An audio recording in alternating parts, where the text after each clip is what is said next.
How you doing? Name's Robin. Nice to be, but you can call me Chuck. Robin, what's your favorite Disney film? Well, to be honest, Walter, I think Fantasia has a certain Fellini-esque kind of quality.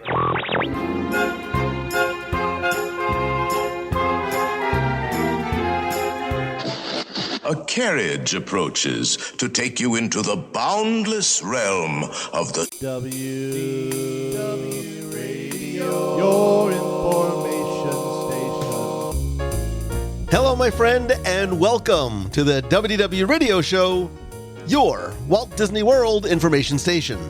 I am your host, Lou Mangello, and this is show number 715, and together, as we have been since 2005, we're going to celebrate the magic of the Disney parks, movies, Marvel, Star Wars, and more here on the podcast, my weekly live video on Facebook every Wednesday night, events, blog, and more. Please be sure to join the community, subscribe to the podcast, and find everything at WDWRadio.com.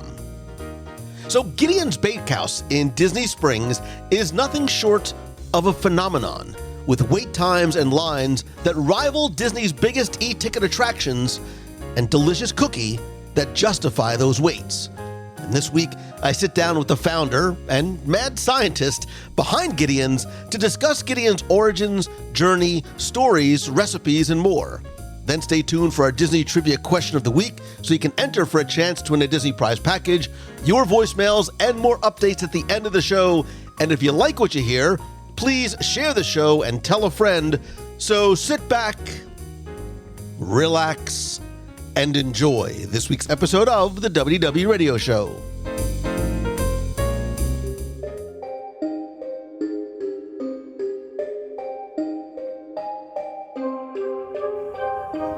One of the most remarkable recent additions to Disney Springs, and actually Walt Disney World as a whole, did not come in the form of a new roller coaster, stage show, or incredible piece of technology. Instead, it came from a cookie, and born from the visions and dreams and kitchen of one man, Gideon's Bakehouse. This massive, delicious, salty and sweet ingenious creations are truly the stuff of legends. And dare I say, a literal phenomenon. And if you don't believe me, just look at the line that forms every single morning, 365 days a year, or if you really want to be convinced, just try one. Or, better yet, join me today as I sit down with someone who is a creative, culinary, dare I say visionary, the founder of Gideon's, Steve Lewis. As you're saying this, I'm laughing, and I'm sorry. I'm thinking all of that's about this dum-dum right here. You're talking about me?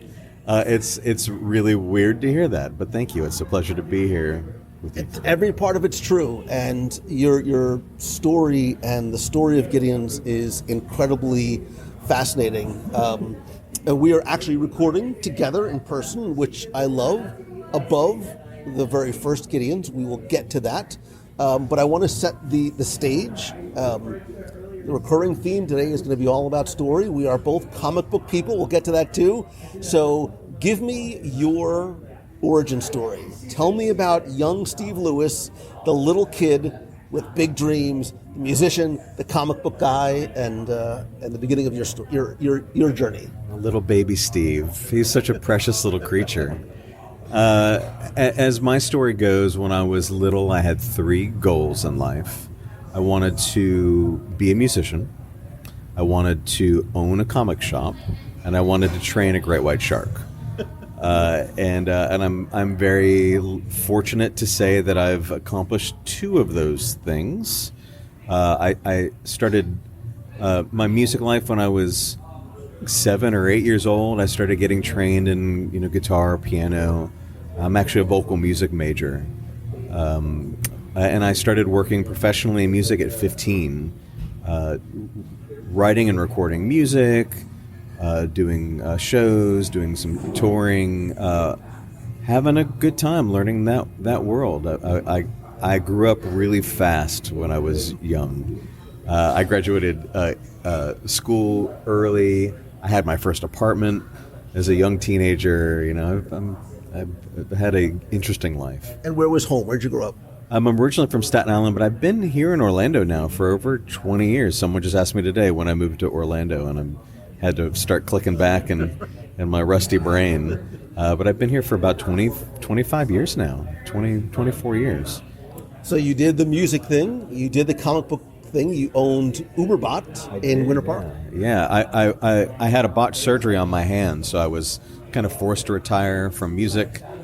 So I moved to Orlando to open up what was meant to be a comic shop called Uberbot that ended up being this really interesting, in my opinion, way ahead of its day, pop culture art gallery that specialized in designer toys, comics. It wasn't your typical comic shop in that we didn't have all these old back issues and stuff on the floor and posters taped in the window. It was all presented in a very gallery fashion, and I would do things like invite a lot of my favorite comic artists to come and do art shows, but I wanted them to express who they were as artists, not draw Spider-Man, Batman, and no one had ever asked comic artists to do that at that stage. Now comic artists are seen as actual artists, which is as it should be, but it was a little bit harder to convince people because in the early 2000s when I started doing this, comics were seen as, nerd things, for kids. And here I was in a pretty high-end part of Winter Park, the Winter Park Village, trying to get, 50-plus-year-olds to read comics. And it worked. I would get people to read some of the more mature, like Vertigo labels and, comics like Preacher and Fables, and it was a lot of fun. I was really proud of it. I miss it. And in a lot of ways, Gideon's, to me, is Uberbot. I think of Gideon's as more of an art gallery than a bakery. There's been a lot of ups and downs in life, as there is with every human being. It's the human condition. But when I look at it, and I think all the dots connected perfectly to create the, no pun intended, perfect recipe for my life. I really enjoy what I do. I'm very passionate about my days. Well, you seem to want to not just create a thing, you want to create experiences, right? Uberbot was more of an experiential event space than it was a place just to go and pick up, your comics that came in that Tuesday.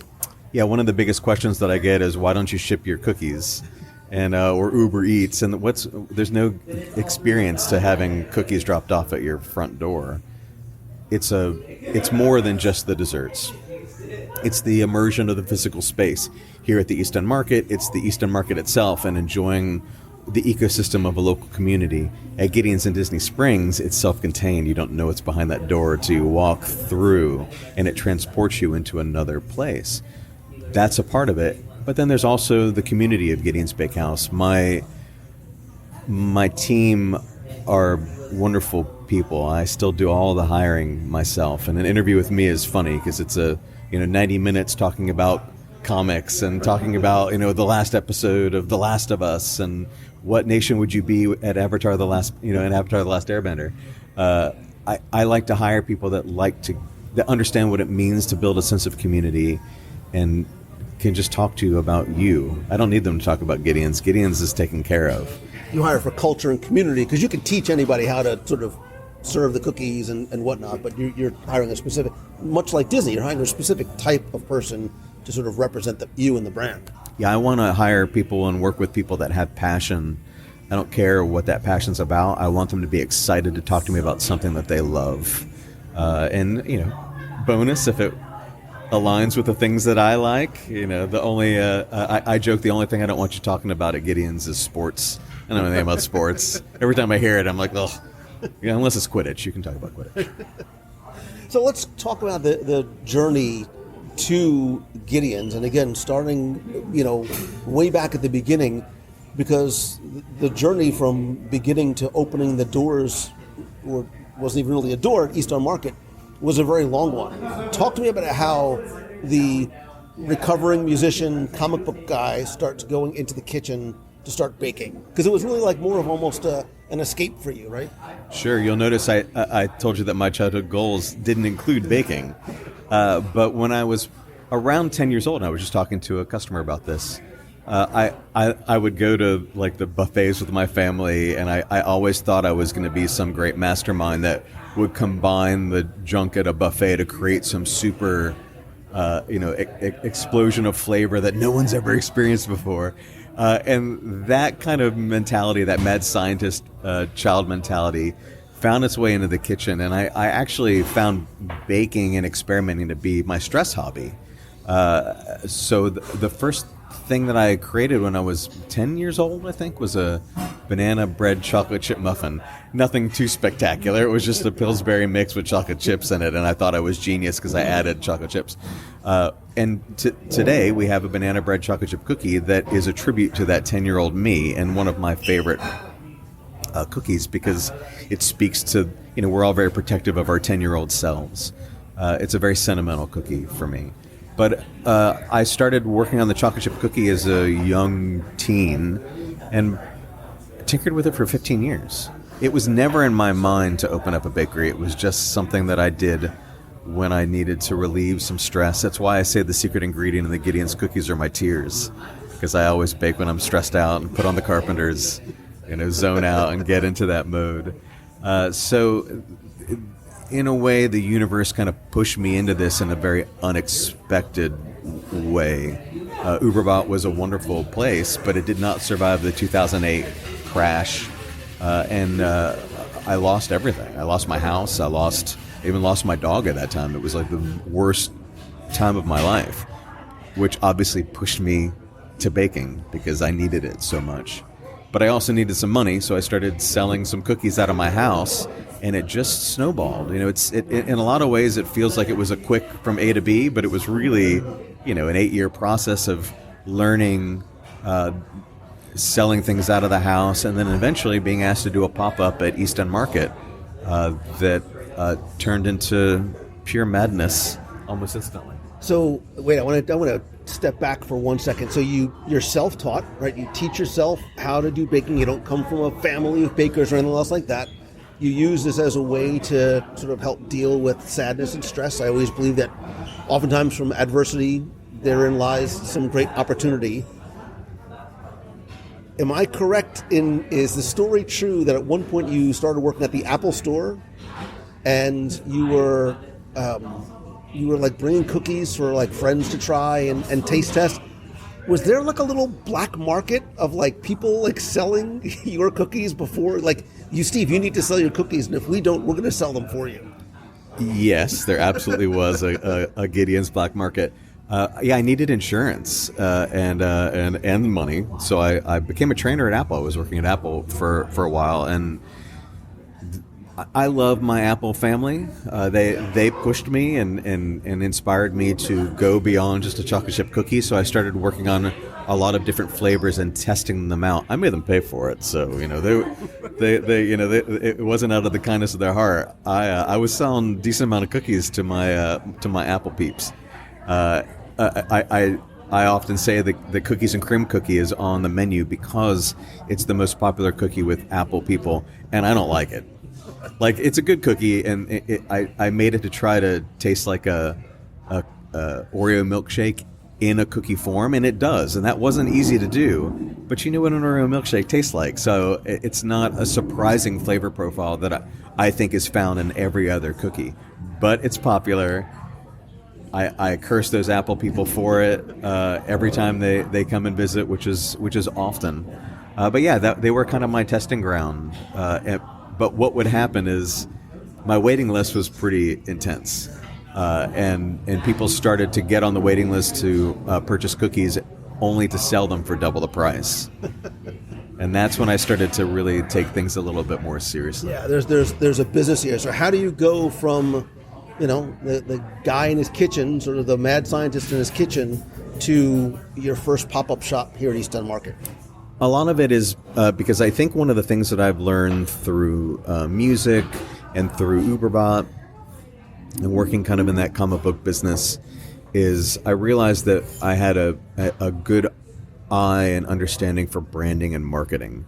So what was always happening in my head with Gideon's was, even when it wasn't really a bakery to me, my brain can't help but create the vision and the branding and the feel and the vibe of it in my head. So it was always moving in that direction, and there just comes a point where it has to get out, and the pop-up didn't have the tone and visual of Gideon's. And there was an existing baker here in the East End Market that had retired, and I could have easily just taken over that space and kept that bakery's look and vibe and saved a lot of money. But I tore it all down because it had to be Gideon's. I had to have those bookshelves up. I had to have the chandeliers. I had to have that feeling that was in my head. Because at the end of the day, Gideon's is my authenticity. It's my creative expression. It's, I think, a part of what is so successful about Gideon's is that it's not some themed concept that I've come up with. I don't think anybody gets this feeling like I'm throwing out product to squeeze their cash out of them. It's really me at my house making desserts and art and hoping that they love it and that they're inspired by it, telling them stories, just having fun. And again, there's sort of, I look at what happens next, there's sort of being two sides of the story, right? There's the you side of the story, opening up the pop-up shop. You have no partners, no investors, a few $100s in the bank, and that's it. Like, you are sort of going all in on opening up this store. Talk to me first about what that first day was like, and then I want to talk about the story of Gideon and how, again, it's more than a theme, but it's the story and it's the essence of what Gideon's really is. The first day was one of those interesting days that I've talked about before, because I didn't think that such a thing like this really existed. It's just the BS that people tell you when they're telling you their life story. But I remember talking to the previous pop-ups before me, and they gave me a kind of an understanding of what my daily volume should be based on traffic here in the market. And I freeze my dough before I bake it. I use real vanilla bean in the dough, so it's part of that process. And I don't have a staff, so I prepared what I thought was 3 weeks worth of dough. And it was all gone by 1 o'clock on the first day. So it was one of those real BS moments where everything just clicked, and I realized, oh, wow, this is what I'm supposed to be doing.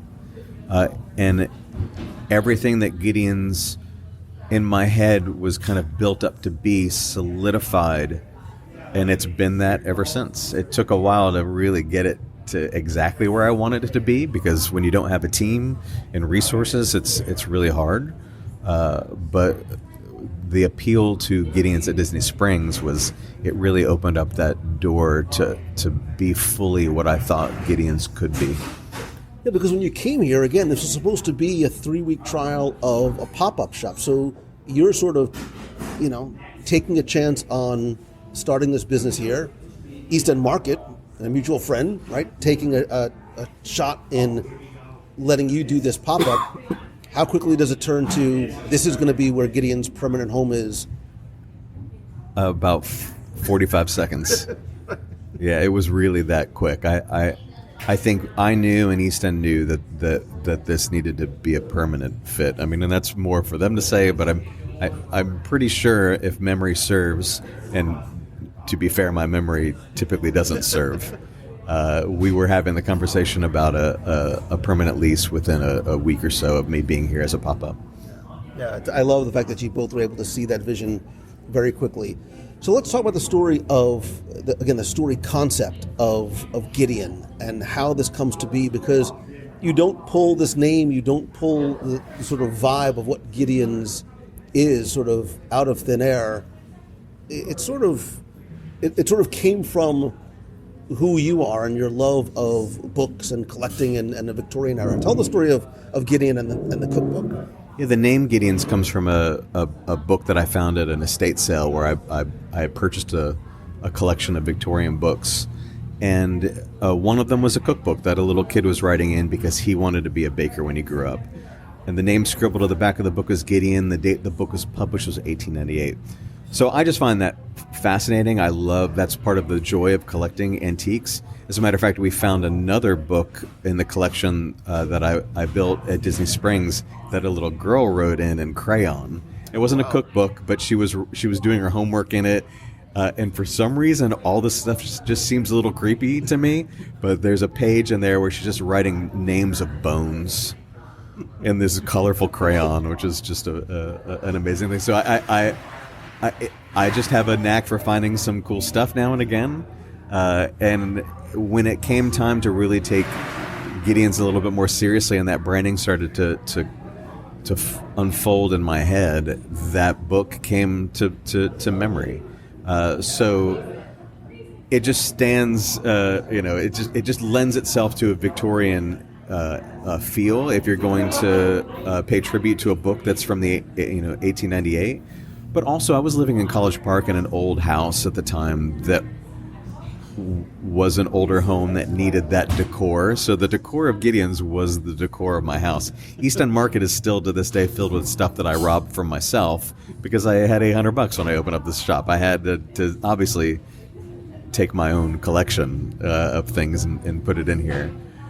So yeah, it was really easy. It's the decision making of Gideon's, the growth of Gideon's, the branding side of Gideon's.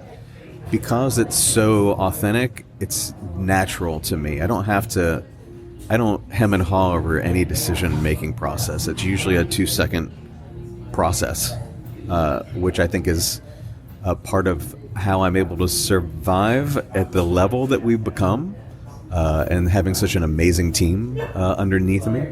But yeah, Gideon just feels natural. And I love that. I love the sense of authenticity, not just to the book and the story and the little boy, which is wonderfully, darkly romantic, but Gideon's is who you are, this haunted Victorian vibe. I am a darkly romantic soul, for sure.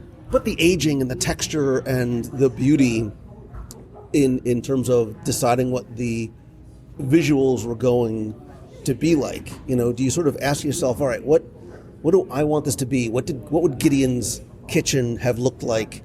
And there's a Disney connection too, right off the bat, even here in East End Market, in terms of the decor that you chose, right? Yeah, the chandelier that hangs over the cookie display case used to be in the Haunted Mansion. I got really lucky. So what's the story of how that came into your possession? Yeah, Tony, our lighting guy, I love him to death. The rustic punk. I saw his work at the Adjectives Market here in town, and he has a friend that was a contractor at Disney that did some of the updates to Haunted Mansion, and he had some pieces. And if I recall, he was obsessed with pears, and he only had one chandelier, and he only had one piece of wrought iron gate from the cemetery, so he sold it to me for cheap, like a couple $100, which was like a quarter of my budget. So I got really fortunate with that, and it was a little foreshadowing that I didn't even realize. And it still hangs downstairs? It does. He added lighting to it. It didn't have actual electrical in it. It held candles, but he outfitted it to actually work. Well, before we leave, we'll get a picture, and I'll share it in the show notes so people can see it. But you talk about that selling out very quickly. The buzz of this little 280 some odd square foot pop-up bakery grows very, very, very quickly. The word gets out. I have to imagine, again, you don't expect this just from a business perspective. Talk about sort of the challenges that has to present to you, sort of having to scale quickly, because it's all you and it's all your time. So how do you scale you to make sure that you're able to deliver the same type of quality and the same type of experience for everybody that comes through? Well, for my local friends that were here from the beginning, and they know that the answer is I didn't. I sold out way too fast for quite a while until it took me some time to figure it out. But what was really great about that, and what I love so much about this community, is they were supportive. They didn't come in and yell at me because we were sold out. They congratulated me and encouraged me until I finally started to hire some people and figure it out. Gideon's at East End Market is 286 square feet, so selling out was inevitable because there's just not enough space to hold enough cookies to meet the demand, which is why there's a limit of 6 per person. I've just recently updated to 7 per person because I added our first new permanent cookie to the menu with my banana bread chocolate chip. But it was hard. I don't know what I'm doing to this day, and it's still I kind of embrace that I don't know what I'm doing, because that's where a lot of that authenticity comes from. Is I just and originality. So you talk about the theming and the look of Gideon's. It was natural for me because that's kind of what my brain would look like if you cracked it open. It made sense for the name and the history.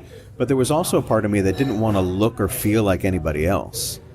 I haven't ever had every chocolate chip cookie in the world, but I've never had one like mine. And the goal when we talk about experience is, how do you create menu items that create a unique experience? I remember the first time I had a chocolate chip cookie at Gideon's Bakehouse. I remember the first time I had that peanut butter cold brew. I love to hear those things more than anything else.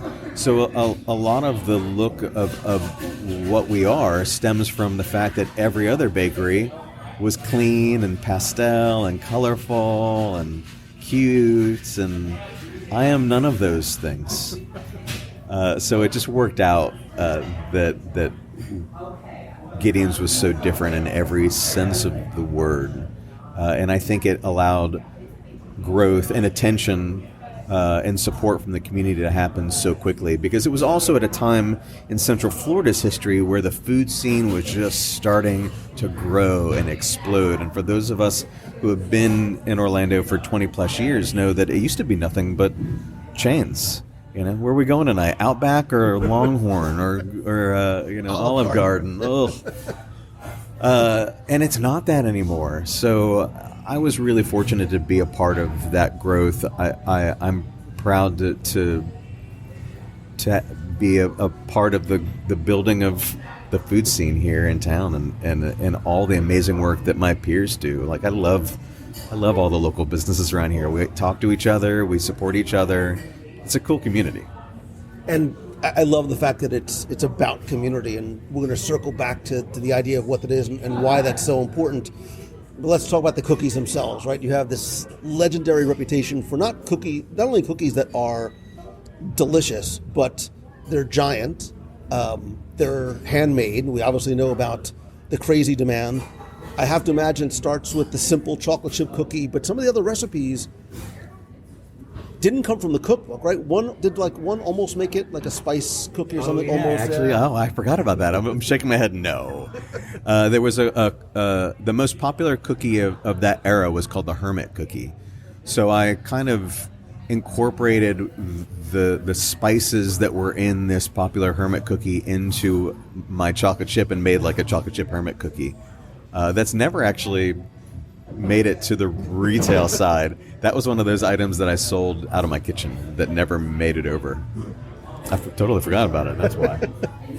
But you do have ones that were inspired by you growing up. So I'm going to say this more than once, and I swear it's true. I'm really not a sweets guy, but there is something about the cookies, and one of my favorites is your dark chocolate coffee cake cookie, which, you come from Staten Island. So did that sort of been inspired by, growing up in New York, Italian family where crumb cake on Sunday morning was 100%. So I call that the love letter to my New York Italian family, because I remember everybody playing poker, eating the coffee cake with a coffee at night, and I had to bring that. It's the hardest cookie to make. Which is why it's very limited. It's only at the Disney Springs location. We only make a couple hundred a day. So there's a morning version, which is vanilla based, and a sunset version, which only comes out exactly at sunset every night. Like if you show up 5 minutes before sunset, you're not getting that. Trying to time the virtual queue is very, very tough. I know. I'm sorry. Especially if you're trying to get there for hot cookie hour, right? So, yeah. And I love the fact that you have these things like the morning cookie and the nighttime cookie and the seasonal cookies, because again, there is a difference in the type of experience that you go, literally depending on when you go, time of year and time of day. Yeah, and a lot of it's just necessity. Like I said, the coffee cake cookie's too hard to make. So a lot of my menu and production is a whack-a-mole. If everybody wants that coffee cake cookie and I make a bunch of it because it takes double the time, now I don't have enough chocolate chip to get through the day. So something's going to have to give. And again, I'm tiny. Between both locations, I'm just 1,600 square foot of retail, so we have to be really mindful about it. I can't obviously keep an oven making hot cookies all day long. I'm going to run out of cookies. So we only do it 1 hour, 2 times a day. We're in those kind of hours where we start to focus on catching up. So everything feels really limited and exclusive, which is fun, but the truth behind it is it's just necessity. And where does some of the inspiration come for the cookies? Because you do have such unique flavors. I love the fact that a lot of them have a little bit of a saltiness to it. You do one that's specifically that the Krampus cookie is in December. You have another cookie that comes out literally only one day a year, right? Yeah, I think we've got a few of those now. I know. I was thinking about the Black Cat cookie. Yeah. It was like a. That we do the Black Cat. Some of these charity cookies are like one day or 1 week out of the year. I was working on one just this morning for something coming up. So yeah, we love to have a little bit of fun. Where it comes from, I don't know. It's just, it really is like that's what I feel like eating. Gideon's is very much my palate. There are actually things on the menu that I don't normally eat, and people will challenge me. Like, I hate coconut, but I have a coconut caramel chocolate chip cookie. And when I realized in my own journey of creating that cookie is I don't really hate coconut. I hate fake coconut, that little shreddy, chewy nonsense. So real coconut bark shaved on top of it with a nice coconut oil infused in the cookie, I thought was a really fun experience. So, yeah, I don't know. It's all over the place, really. Yeah, and that's what makes it. If there were a formula to it, I don't think it would be as much fun. Well, you're talking about tears being an ingredient. I think heart is an ingredient, right? You're talking about sort of the personal and emotional part of dessert is. So there's a lot of care that you put into each one. This is not just sort of you picking out some random recipe and throwing it together. My brother, it takes so long to develop anything that's on the Gideon's menu. I mean, the chocolate chip cookie was 15 years of tinkering. But even now, after so many years of doing this, a couple decades at this point, I'll still spend 6 to 8 months on a single new cookie flavor, and I'm really fortunate. I've got so many great people on my team that are finally starting to understand my palate a little bit. So where it used to constantly be me just saying do this, this, this, and this. Just within this last few months, the team will go, hey, what about this? And they'll send me something with a little tweak. And I was telling you earlier before we started that I try to only do taste tests on Wednesdays because it's so much. And we'll be working on 6 months worth of stuff at once. So I try to only kill myself one day a week. But I think it's finally getting to that point where some of my team is really understanding the specificity of my palate and playing into it, And it's not really that specific, my palate. It's just if you don't feel like this is the best you've had, then why do it? Mediocrity is my enemy. I say that all the time, and there's no such thing as the best in the grand scheme of things. I'm not a fan of winning awards or being told that we have the best cookies in the world. There's no such thing. You'd have to eat every cookie in the world, and we would all have to have the exact same palate for that to be true.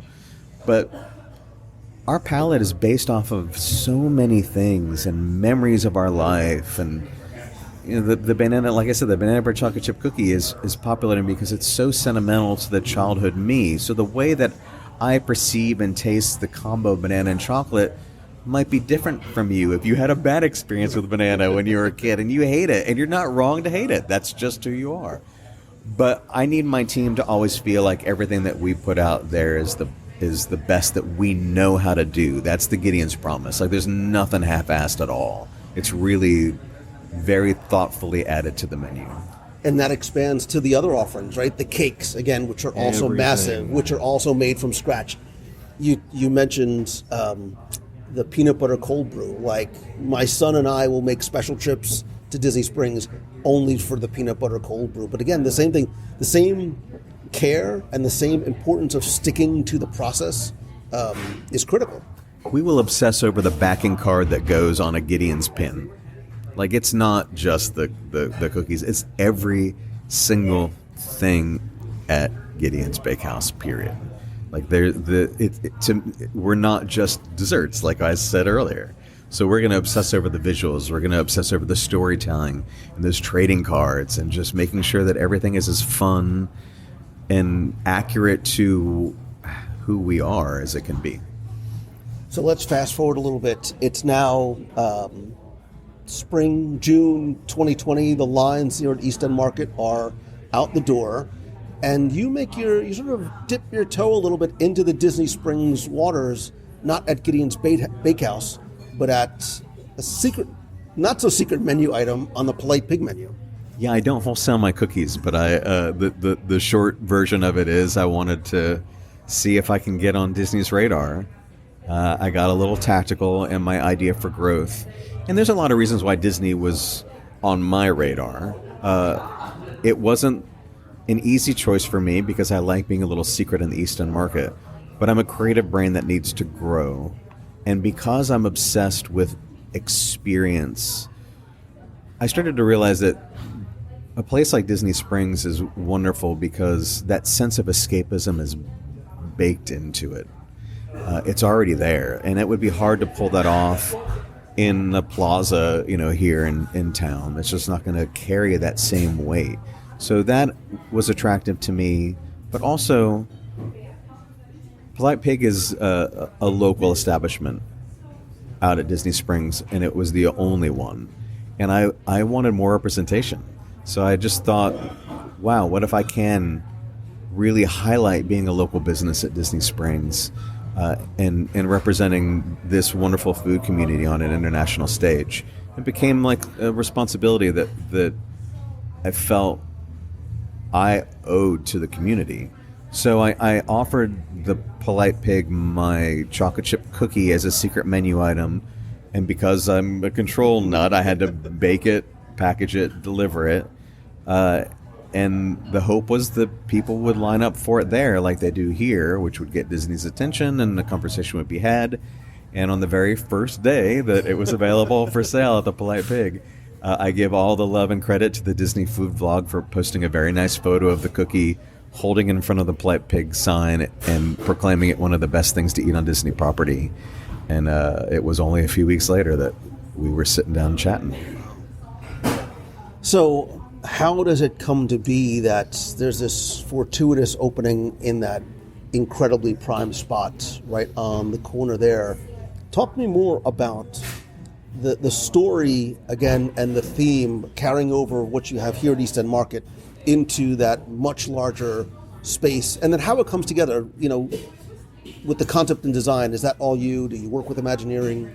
No, it's me and Mike and Sandra, my two closest friends, went in there and just designed the heck out of that space and had a blast doing it. A little fun fact about that space is I wanted to open up the week of Christmas because I'm stupid. And we got our occupational license the Friday before Christmas. You're not allowed to put anything in that building before you get that certification. So it was empty. It was just woodwork and electrical. Friday afternoon we got it. By Monday morning, that store looked the way it looks today, inside and out. Like, we did all of that in one weekend, which was probably the favorite weekend of my life. Like, it was a blast. It was a blast. It was insane, and a lot of pressure, and a lot of excitement, but definitely one of those pins in life that you hold on to throughout your days. But obviously, anything that we do out there is a conversation. Chris Weck is the art director at the Disney Springs, who I adore to the moon and back. She's fantastic. And we're in sync. It wasn't hard. It wasn't hard. It was a lot of fun. And while I say I don't like winning awards, I was really proud that we got an International Design Award for that space. I had to go out to California, and I went up on stage after Nintendo got their award, which was just surreal. And it's a black tie event, and there's me showing up looking the way that I always do. It was great. We had a lot of fun. I'm really themed entertainment. Yeah. The TO award. Yeah. I want people to go inside that space. I suffer from perfectionism. It's not a beautiful thing because you're never happy with anything. But Gideon's at Disney Springs is the first thing that ever came out better in reality than it was in my head. Like, it's a very special spot to me. And the beauty is, nobody like me has no business being there. Like, all the credit to, Matt Simon, the VP at Disney, really believed in us and rolled that dice. Like, that team out there took a chance with me.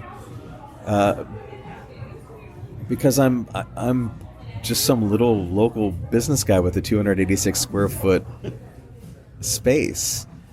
Rightfully so, there was nothing to suggest to them that I could handle an international crowd in the largest, place in the world. But I have a secret weapon in Patrick McKinney. Patrick is my Grand Poobah operations, and he has 16 years of experience working out there under his belt, and he is the best. If I say there's no such thing as the best, Patrick's the exception. Like, that guy is incredible. I call him the mayor of Disney Springs because he knows everything. He's the sweetest guy in the world. Like, he is a Boy Scout who just cares. And we're an egoless team from top to bottom, so we get along with everybody on everybody's team out there, and it just makes the days great. I think of Disney Springs the same way as I think of East End Market. It's an ecosystem. I love talking about all my favorite things to eat out there the same way that I talk about it here. And I'm out at Disney Springs talking about how much I love Lineage Coffee over here. I'm out here at East End Market talking about how much I love Aleo. Like, it's all one happy, wonderful scene. Well, the thing I love about it, too, is it's more than the cookies. Again, it's experience, inside and out. And you create, as Disney does, too, you create this wonderfully intricate sort of backstory, not just about the space, but the people that occupy. Can you tell the story of the bookstore and the purveyor, and when we go in, sort of the story that we can help sort of put together in our heads? I'll just give you the little teaser that space once belonged to a bookstore owner by the name of Jonathan Lindworm. And when we were doing build out for that space, I found an old daguerreotype, like an old antique photograph, and a ledger in the wall that tells a little bit of his story. But the very quick and short of it is that one day this bookseller was seen going into his space and never coming back out. So part of the goal for that space was recreating what we think used to be there, but with a lot of time between the two. So a lot of the reasons why those bookshelves are curved and shaped in different directions is because even though Lindworm has gone, his space still remains and has just grown over time. So those bookshelves have just continued to grow. I love that when you walk in the door, the lights dim, the crowd level dims, like everybody talks a little bit softer when they're inside because of this sense of wonder and discovery as they look around. And the books on the shelves, they're authentic, like they're Victorian era books. Yeah, they're all early 1800s to early 1900s. Everything in there belongs. And if you go to visit and you walk in the portrait wall, there's a glass case built in the portrait wall. You could even find that old ledger and original photo of Jonathan Lindworm. But he's a really, not to go back to the Lindworm, but I'm fascinated by this. That photo is weird. And it's a real thing. Like, we blew it up. And if you really take a look at that man's face, I can't figure it out. Like, he's got a little bit of reptilian going, a little vampire, a little werewolf. Like, it's the strangest photo I've seen. I love everything about that space. One of my favorite things to do is be in there at like 4 o'clock in the morning when no one's around, and I just get to listen to music and just be like, I would just want to live in my shop. And it's a space with literal and figurative character, because you've created stories and characters and we have like trading cards around these characters. Just talk about the idea of giving a little sense of deeper story to it, and the inclusion of these collectible trading cards. So that was something that I wanted to do before Gideon's ever opened, was I wanted to be able to tell stories. I come from a comic art gallery background, so I didn't want that part of my life to be completely just severed from the new part. I wanted to meld them together. So the original idea was that I would hide pages of a story in every box. But I quickly realized that that's not practical. One, I didn't have an art department like I do now, which is just an art department of one with Michael Reyes, who had his first art gallery show at Uberbot. We've just been super close friends ever since. I just didn't have the resources, but also I work off of really tiny margins. I make a almost half-pound cookie that takes over 24 hours to prepare. I'm 1,600 square foot of retail. I have 170 employees. Adding freebies into every box, from a business standpoint, is just suicide. So it was really hard for me to figure out how to make it work. What I loved about the opportunity for Gideon's at Disney Springs is it allowed me to bring on that big of a team, to be able to have a dedicated art department. And the way that I kind of transitioned that idea of telling these individual stories was trading cards are easier to make, that size, that format. So what we did is we started telling the stories of each character with each collectible card.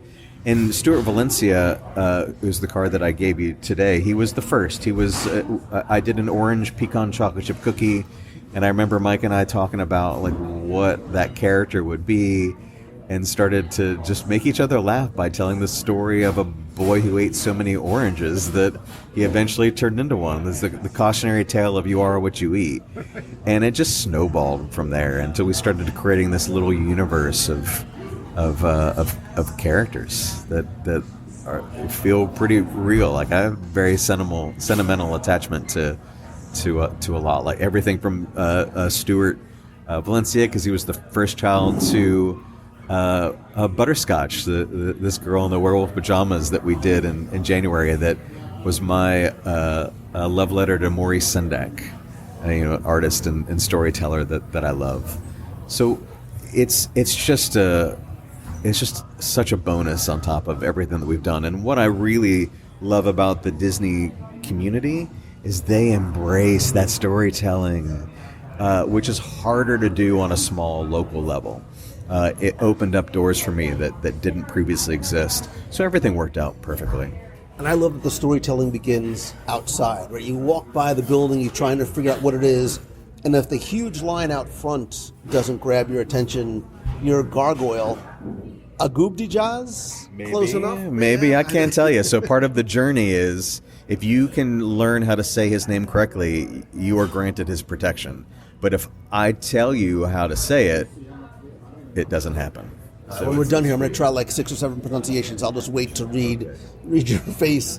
But again, I just love the continuing thoughtfulness and care in every aspect of the brand and the branding and what it is. So take me back in time to this fateful day in December. God bless you for choosing it around Christmas time. Tell me what that opening day experience is like. I've had this question before. I don't know how to answer. I still haven't come up with a good answer for it because it was just surreal. So there's that moment of, oh, wow, okay, this is happening. But from our point of view, it's work. Okay, how do we make this what ended up being a 12-hour wait on our grand opening day? How do we improve it? How do we make it as best as we can for everyone? How do we set expectations, which is a large part of my job, is just setting expectations of what Gideon's is. I don't like people to be disappointed.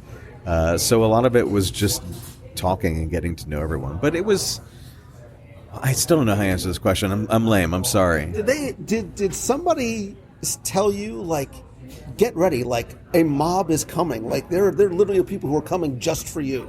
Yeah, this was on the grand opening day.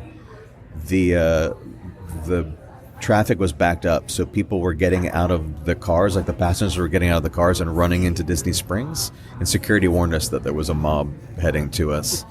So it took us a while to get everybody in the virtual queue, but the line stretched throughout Disney Springs. So a lot of times when people say, I don't want to wait in this virtual queue, I don't blah, blah, blah, I'm like, you trust me, you'd rather virtually wait than see what this line looks like without a virtual queue. Because there's hundreds and hundreds and hundreds of people ahead of you waiting virtually. You don't want to see that line. I've seen that line. I've seen, look, even now, Disney Springs opens at 10, the garage opens at 9. 99% of those cars in the garage are people who are heading to Gideon's to get in line at 9 o'clock.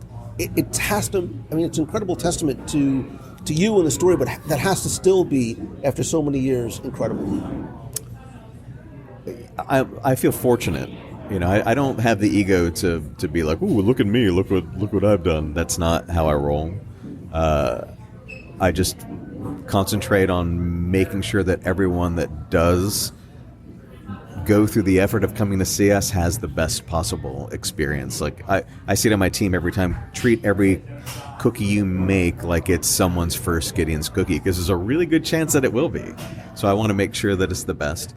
So I do have the little pockets of joy and just the realization of this madness, but I don't allow myself to fall into it. I'm always just looking how we can make it better and how we can grow and be better ourselves. So I want to try and pay you the highest compliment that I can, because knowing a little bit about your story and meeting you and hearing you, there's a lot of and again I mean this, there's a lot of Walt Disney in you, right? In terms of the vision, in terms of the care, in terms of what is important. And you know, the quote about it takes people to make the dream a reality. You obviously can't be in two locations at once, right? You can't be in both places at once. You go from one person in his kitchen to 170 employees. Talk about the importance of building a culture of the staff, because when I go to Gideon's, I know that I'm going to have a conversation with the person who is helping me, that they're genuinely, interested in what I have to say. It's not transactional. It's a relationship thing, and there's a personal conversation that doesn't feel like it's salesperson and customer, but like Disney, sort of a guest. Yeah, I mean, part of it's like what we talked about earlier with the interview process of really making sure that I'm hiring people that are passionate about creating those experiences, and they understand what I'm looking for. I want them to know a little bit about who I am, and I want to know a little bit about who they are. And a lot of their job is to do that exact same thing with everybody that walks up. But it's important to me, and I talked about us being an egoless team. A lot of that is because not just it allows us to get on with everybody perfectly as we move throughout our days, or as best that we can, but I want my team to be that. I tell people that I hire for emotional maturity. You have to bring emotional maturity to your day, and what that means to me is you have to care about the guest experience, but you also have to care about your coworkers' experience, and you have to care about yourself. Like, I am equally invested in all three of those things, and it's not nonsense. It's not a line that I'm throwing out because I think it sounds like it will resonate or it's what people want to hear. It's preached from the top to the bottom. There's equality across the board at Gideon's, and I think that really helps. I want everyone to take their job seriously and create art and good things with what they do, but I really also want them to laugh and have a good time and look out for each other. It's just important to me, I mean, that's my team knows I'm a terrible capitalist. Like, it's not my scene. Like, I'm not trying to squeeze people. I am truly obsessed with experience. That's, how much money I have isn't a mark of any level of greatness at all. What I can do for others is what really, really matters. That's why we like to do so much charity stuff. It's like, how can we improve the lives of our team? How can we improve the lives of our guests and create great memories for them? But also, what can we give back to the community? For us, it's all about animals. So those are the things that matter. I just have to make sure that we're healthy enough that we're all still employed, and go from there. Well, I love the fact that you grow your team, really out of necessity, right, to be able to serve guests, but you still keep your creative team very small. I love the fact that you do your own social, right? Gideon's Bakehouse on Instagram. And I love that it's not just pictures of cookies, come buy this is what we're doing now. It's stories and characters and poems and things about animals. I feel like there's a lot of heart and authenticity and you behind every one of those posts. Yeah, I think it's weird, and no disrespect to other people and how they do their choices. There's no right or wrong in anyone's life. It's your experience. But the idea of giving up my social media for someone else to run makes zero sense to me. It would just, Gideon's is very much me. So why would someone else vocalize that? So no one has my password. No one's ever used my social media. If I accidentally fall off this, second story on the way out of here, which is possible, I'm pretty clumsy, then, there's no more Gideon's Bakehouse social media. So I enjoy it. It's very personal. So I've had conversations with people for 2 years before they've had their first Gideons. And I'll show my team my DMs of and their animated GIFs and happy birthdays. Like, it's more than just, what's the special cookie today? I talk to people. Right, you're not a brand. You humanize what the quote-unquote Gideon's brand is. Yeah, it's very personal. And I like that people know that they can DM me at any time to say, I love this cookie. This employee was a jerk. This employee was awesome. It's a really fun relationship. But I'm not a social media spammer either. Like, I only post when there's something to tell you. Like, there's no cookie memes on my social media. I might only post 4 times a month, but when I do, it covers everything you need to know. Like, if you read my Gideon social, you know what's happening all the time. Like my recent post where I talked about why I don't ship, because the question comes up so often and it'll build and build and build that every few months I feel the need to address it again. That helps those questions subside and gives my team a little break. Because like I said, setting expectation is a big part of what I do, and I try to use my social media to make sure that anyone that wants to know what's up knows what's up. And I think it's empowering to us as guests to know that when we reach out via DM, the person who's reading it and the person who's going to be responding to it is the owner of the company. It is the person behind Gideon's, which you don't get in 99.9% of other businesses. I want to shift gears a little bit and talk sort of about the entrepreneurial side of your story, because it's fascinating to me. This, kid with a dream, a few $100s, no budget, no investors. Can you share advice for people who are thinking about starting a business, who have those same fears and hesitations, and the importance of taking risks? So I still feel like what you just described, like broke. No partners, no investors. That's not really that much different. These days, the price of eggs alone has destroyed me. But wow, that question. Consistently, the biggest piece of advice that I give to people is really 2 main things. One is be authentic to who you are. If what you're doing is an expression of you, it's going to be a much easier path for you, and hopefully unique compared to what everyone else is doing, because we're unique people. So try to be true to who you are and not a product of your environment. Like, I don't pay attention to what other people are doing. I don't care. I don't know celebrity chefs. I don't know that life. I just mess around and hope that something cool comes out of it. The other thing I tell people, which kind of goes hand in hand with being authentic to who you are, is don't listen to what other people tell you. So if I listened to every piece of advice that people gave me as a very young pop-up, and I had advice from everybody, I would not be what I am today. That authenticity wouldn't be there. I would have been conflicted. It's information overload when you're listening to everybody's different advice and everybody's got their own opinion. The best path is always your path. So I don't really care what other people tell me. Yeah, because it's very easy to get distracted by somebody saying you need to do this, you should be doing this. I love the fact that you stayed true to your vision, especially for this.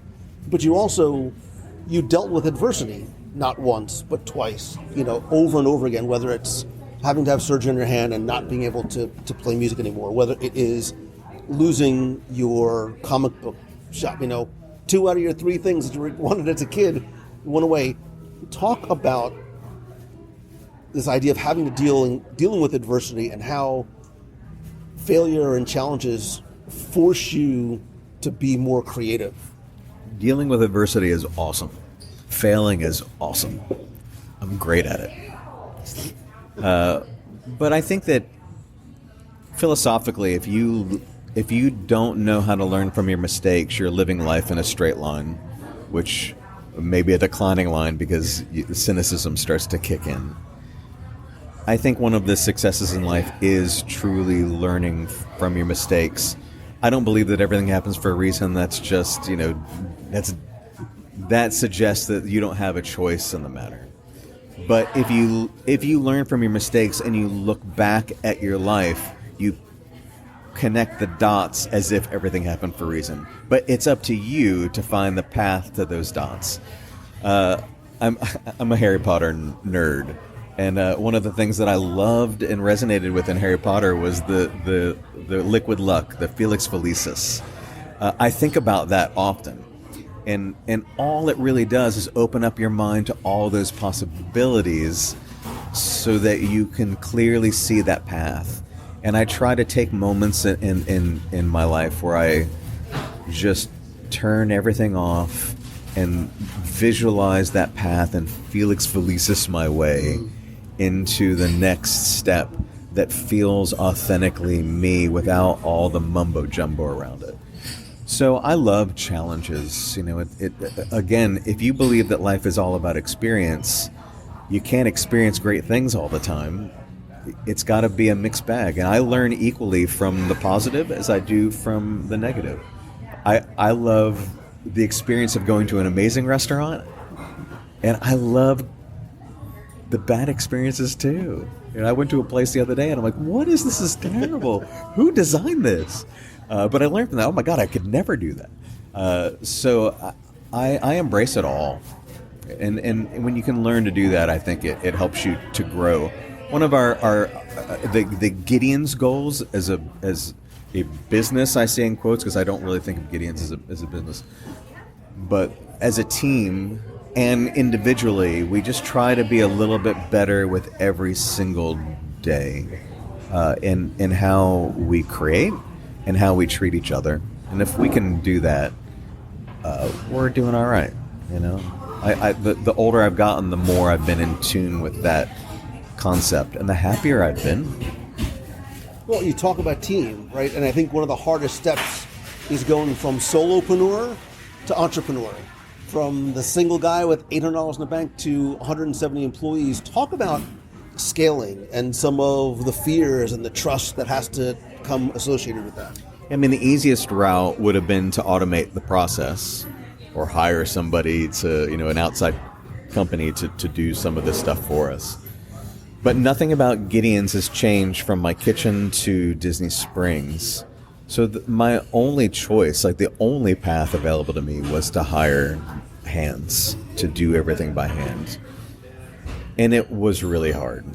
It was really hard. So someone asked me the other day if I could tell year one Steve anything. It was, will you please hire some more people? Because you're letting go is hard, though. But letting go is hard. It's really hard, and that was the biggest jump for me is just letting that happen. And I again, super fortunate because sizing people up is my competency strength. So I was able to find people like Patrick and Brian and Chef Willie and Chef Terrell that just run great teams in that kitchen, so that there's consistency, which is the key to success in the restaurant business.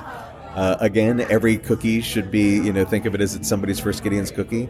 So I need that team to care, and because there's so many people in there, I need the top of that food chain to care so that culture is set in. And it works, and we have a pretty strict 90-day thing. If you're not clicking in those 90 days, peace. We don't have time to introduce that into it. it goes again back to emotional maturity and ego. Like I tell my staff, you're never going to deal with ego and drama from me. I'm not going to deal with it from you. Like the easiest way to get let go at Gideon's is to be, drama and gossipy and being in a clique. Like if somebody in my staff starts a little clique that gangs up on other part, no, we don't do that at all. So it makes it scaling up growth much easier. The challenge is always the people you have with you. So we place a really high importance on the quality, the personality, the emotional maturity of our team, and creativity. It's always It goes back to this idea of creating culture, but you mentioned a word earlier that resonates with me because it's the most important part of what I do. It's the heart of what I do, and it's community. Talk about how the secret and the best way to build brand is by building community. Yeah, I think that's something that I learned without realizing I was learning it. When you're a musician, you're trying to build a sense of community around your band so that they come and support you and see you.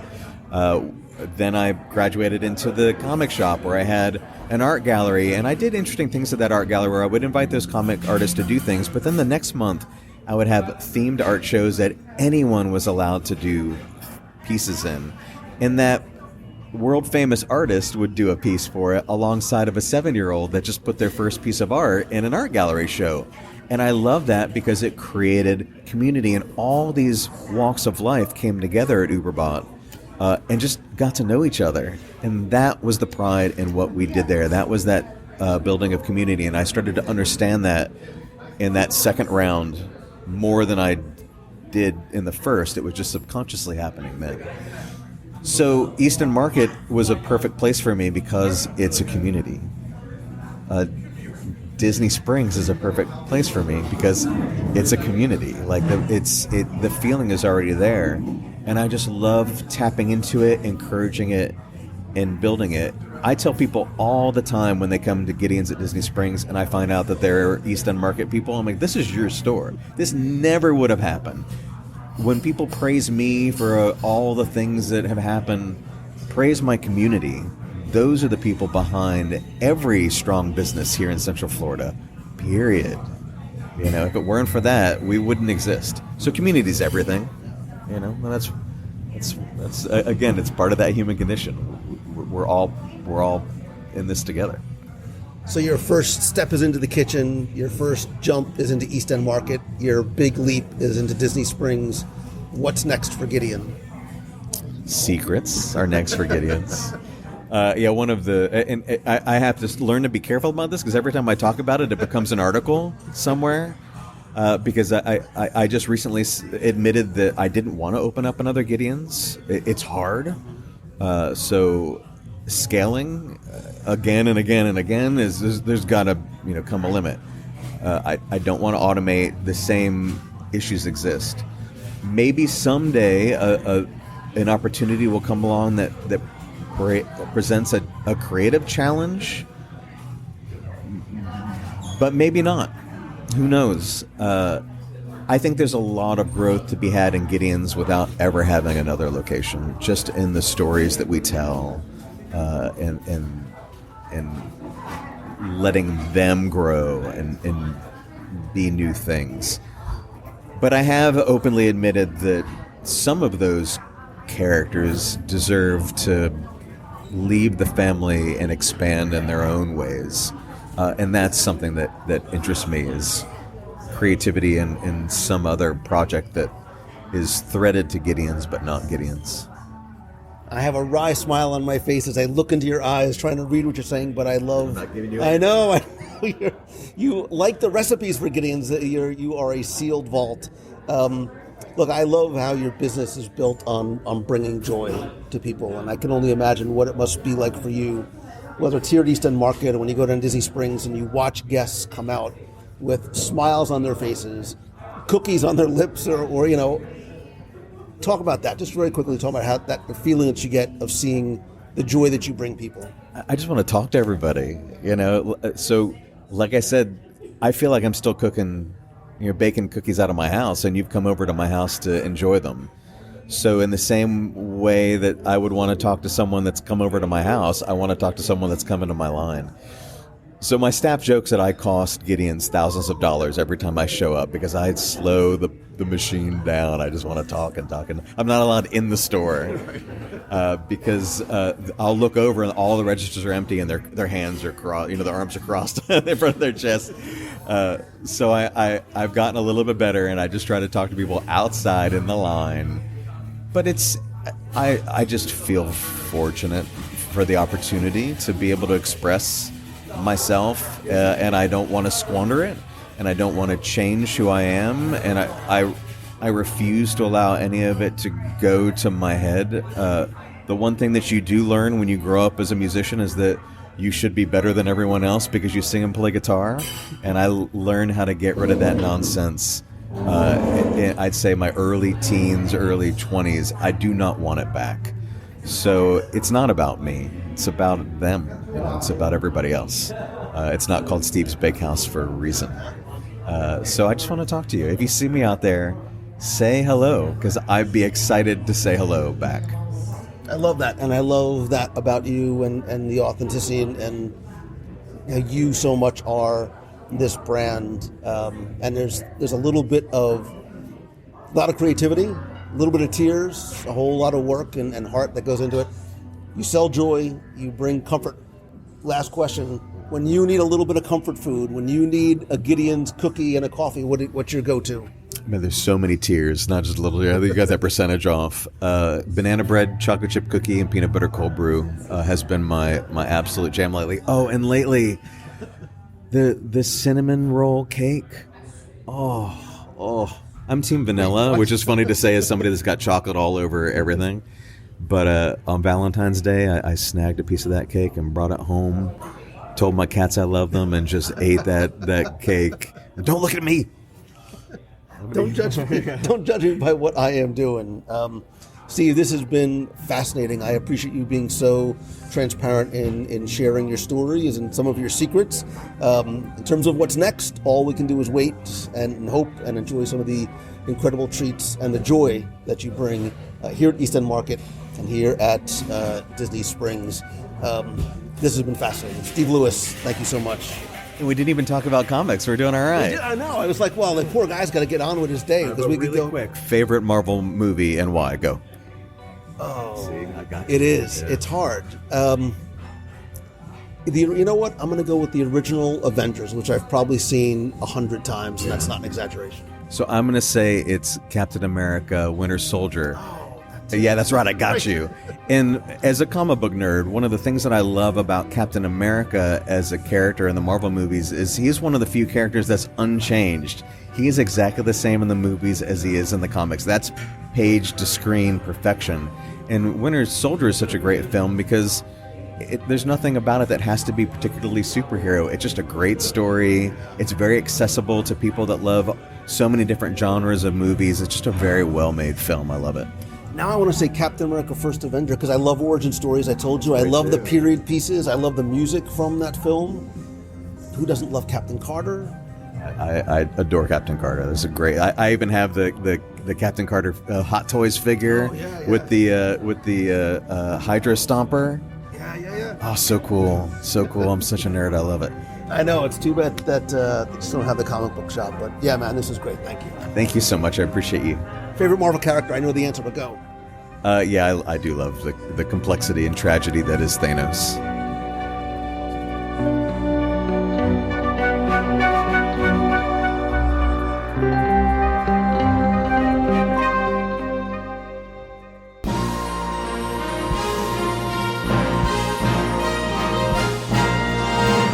It's time for our Walt Disney World Trivia Question of the Week, where I invite you to test your knowledge of Walt Disney World's history or see how well you pay attention to the details in which you see, hear, taste, or remember. If you think you know the answer, you can enter for a chance to win a Disney prize package. And this week's trivia contest is brought to you by you, because as part of the WDW Radio Nation, you help bring every episode of the show to life, every live broadcast, the contests and giveaways. They're all thanks to, by, for, with, and about you. And you can find out how you can help the show for as little as $1 per month and get exclusive rewards every month like scavenger hunts, take part in our group video calls, get access to our private Facebook group, there's shirts, stickers, monthly care packages from the parks, early access and discounts to special events, and much more. I am so incredibly grateful to you for your love, support, friendship, and help, and I love being able to give back to you each and every month. And don't forget that a portion of your contribution goes to our Dream Team project to benefit the Make-A-Wish Foundation of America. Thanks to you, we've raised more than $550,000 to send children with life-threatening illnesses and their families to Walt Disney World. So by helping the show, you also make a difference and bring magic to those kids and families that need it most. I want to quickly thank some new and longtime members of our Nation family, including Richard Pineda, Daniel J. Roberts, Carrie McCullough, Christine Mahin, and C. Ted. Thank you so very much. And if you want to find out how you can help the show and join the Nation, you can visit wdwradio.com/support. Now, before we get to this week's question, we're going to go back, review last week's, and select our winner. So last week, I asked you to tell me, where in Walt Disney World have you or can you hear this phrase? And once again, rather than my bad impression of it, here is the actual audio. Testing. 1, 2, 3. I don't think is this thing on? I don't think this thing is on. Can anyone hear me? Good, you can hear me. If you weren't sure when I asked the question, does this help? Sound familiar? Because it's from the pre-show from Honey, I Shrunk the Audience. Now, if you never saw it or don't remember, Honey, I Shrunk the Audience replaced Captain EO in the Imagination Pavilion at Epcot during the 1994 season. It was obviously based on the Honey, I Shrunk the Kids movie and was so popular in Epcot that they opened up another version 3 years later in Tokyo Disneyland, but they called it Micro Adventure in April 1997. Anyway, I took all the correct entries, and there were many, many of them, so thank you very much. Randomly selected one, and last week you were playing for a WDW Radio pin, and WDW Radio mug, and a mystery prize. And last week's winner, randomly selected, is Timothy Evans. So Timothy, congratulations. I will get your prize package out to you right away. If you played last week and didn't win, that's okay, because here's your next chance to enter in this week's Walt Disney World Trivia Challenge.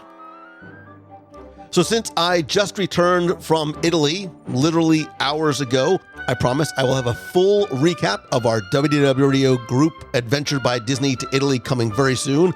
So since we just came back from Italy, we're going to head to Italy in Epcot for this week's trivia question. Because the architecture in the front of the Italy Pavilion in Epcot, closest to the promenade with the bell tower and the palace, is based off a single Italian city. What is it? What Italian city is the front of the Italy Pavilion primarily based off of? There are some other architectural elements and areas of influence in other parts of the pavilion, but the palace, the bell tower, closest to the promenade, what Italian city is that section of the pavilion based on? You have until Sunday, March 26th at 11:59 p.m. Eastern to go to WDWRadio.com, click on this week's podcast, use the form there, and this week you're once again going to play for a prize package that includes a WDW Radio mug and keychain, which are only available as contest prizes. And you know what? I'll throw in another mystery prize as well. So good luck and have fun.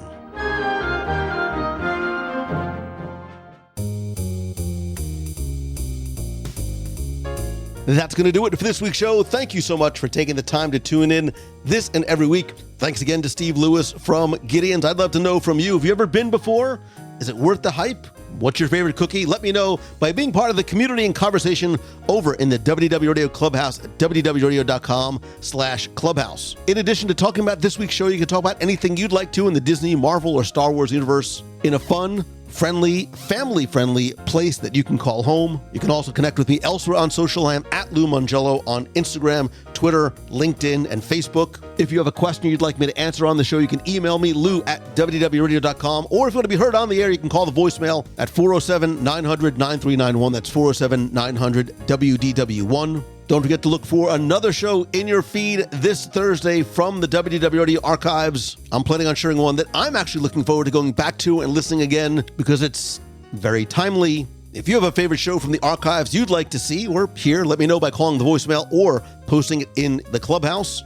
Speaking of timely, thank you so much for following along on our WDW Radio Adventures by Disney group trip to Italy with a quick stopover in Disneyland Paris. I shared a lot of photos and videos and daily recaps on my personal profile on Facebook at facebook.com/Lou Mongello. I'll share more on the WDW Radio blog, and of course, we're going to do a full recap on that group adventure, so stay tuned. I'll also have more information about our next meet of the month in Walt Disney World and other group trips, adventures, and cruises coming very soon. And speaking of in-person events, I am very excited to finally be able to share and announce that I'm going to be speaking at MegaCon Orlando on Sunday, April 1st. I'm actually going to be hosting a panel on living your Star Wars story, Star Wars in the Disney parks. I invited some of the biggest, brightest Star Wars fans I know.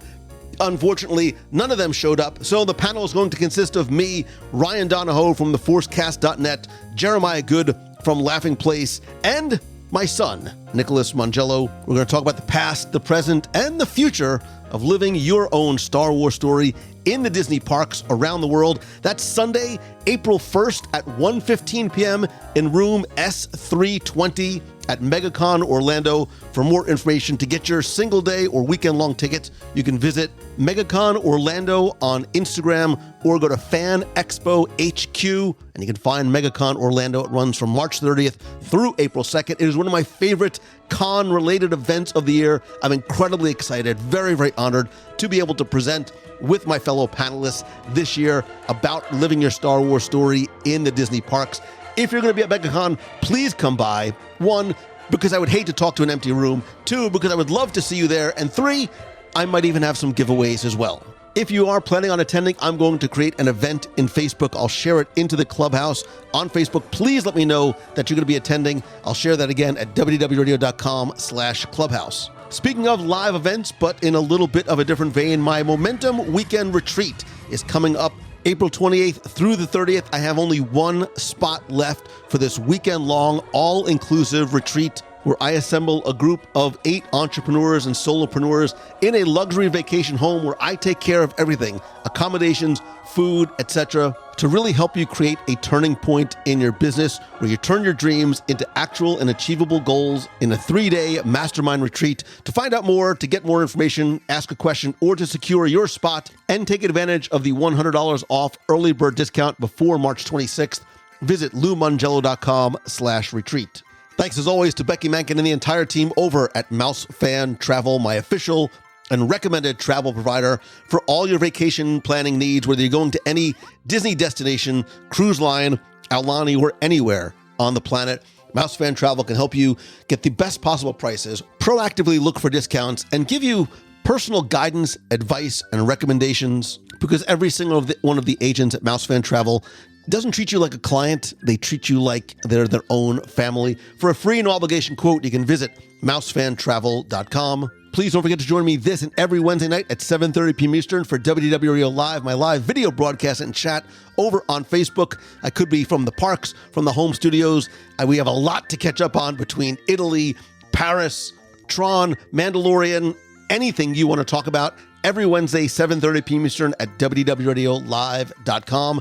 And finally, my friend, and you are my friend, whether we have met yet or not, all I ask that if you like the show, please help spread the word. It's one of the best ways that you can help support the show is by letting other people know about it, by simply telling a friend, sharing a link to this or your favorite episode over on social. If you do, take a screenshot, actually, of the podcast while you're listening on your mobile device. Share it on social. Tag me at Lou Mongello. I'll reshare it. I'll follow you back. But if you know someone that would love fun, family-friendly content, conversations, and communities like we have here in our WDW Radio family, please let them know. And if you can, take just a second to rate and review the show over in Spotify or on Apple Podcasts. It is very helpful and very much appreciated. I want to thank some recent reviewers like Kate C92, ! Who says, it's the best Disney podcast. I've been listening to WDW Radio for 8+ years, and I still get excited when I see a new episode has been posted. The episodes are diverse with interviews, reviews, top 10s, etc., which always keep me interested, as some other podcasts just focus on Disney news that I can easily find online. More importantly, Lou's positivity and love for Disney are evident in every episode, which always keeps me coming back. Kate C., thank you very much. That means more than you know. And finally, most importantly, I know we had a lot to cover in the outro here. Thank you, thank you, thank you. Not just for listening and for your time, but your friendship and community and support. I am very aware and grateful every single day of the life and the opportunity and the blessings that you have given me by allowing me to share my love and passion for Disney with you through the show and so many other ways, and the true family that you have helped create as part of the WDW Radio community. You embody what I believe, which is to choose the good, to find the good in everything and everyone that we encounter. Because every day and everything might not be good always, but there's always something good in every day, and all you have to do is look for it. Positivity is contagious, I promise you, and you can be the start of that. Thank you, thank you, thank you. I love you. I appreciate you. I will hope to see you on the live show on Wednesday night or right back here next week. So until then, see ya. Just wanted to say your Food and Wine Festival review was refreshing. Most podcasts sound like they've never eaten anything outside of mashed potatoes and macaroni and cheese. It was refreshing to hear people who had good palates taste the food. Thank you. Hey Lou, this is Kim from Michigan. I was out on a walk, so if I sound like Darth Vader right now, I was cruising to your bathroom podcast. I wanted to mention something that I noticed has changed in the women's bathroom over the last year or so, and that is when you lock the door, there is now a red occupied sign or green unoccupied if no one's in there. And if you've ever been in a women's bathroom before, which I'm not going to judge you if you have, but anyways, when you walk in there, there's just stall upon stall, and sometimes the doors are closed, and so you have to walk up and down, see if anybody's in there. And I have really appreciated this new feature. Also, I want to say the restrooms near the safari ride. Oh God, those things. I swear they're hotter than the outside. They're humid, they're hot, they're crowded. It's hard to get in and get out. Not fun. So, thank you. Hi, everybody. It's Elizabeth from Massachusetts. Happy Wednesday for everyone. I just listened to the most recent episode, listener email. Those are, honestly some of my favorites. And, yeah, the resort question about, the theming, I actually kind of love that the resorts themselves, at least from, a Disney intense person perspective, have sort of, gained their own IP, if that makes sense. I would almost love, and I think they've started to do this, and they do this, but, I would love even more, gear and theming stuff and items that you could buy, specifically from each resort. Because there's, certain resorts, the original ones, I would love a set of, Polynesian dishware or, stuff like that. And or, a spirit jersey and, different things. And I know there's some specifics, but I actually think the theming is fun in that sense because I think some of them, like you mentioned, even the boardwalk, they have their own theming and their own aesthetic. But I like it where it fits. If they can put an IP in certain resorts and whatever, yeah, sure, go for it. I just don't like when it doesn't fit or it feels forced, but I kind of like the idea of having, more rooms or more sections that are kind of themed. I would be down. Pay, like Becky said, $50 extra bucks or whatever. But, yeah, great episode as always. Hope everyone's doing well. Talk to you real soon, and see you later. Bye.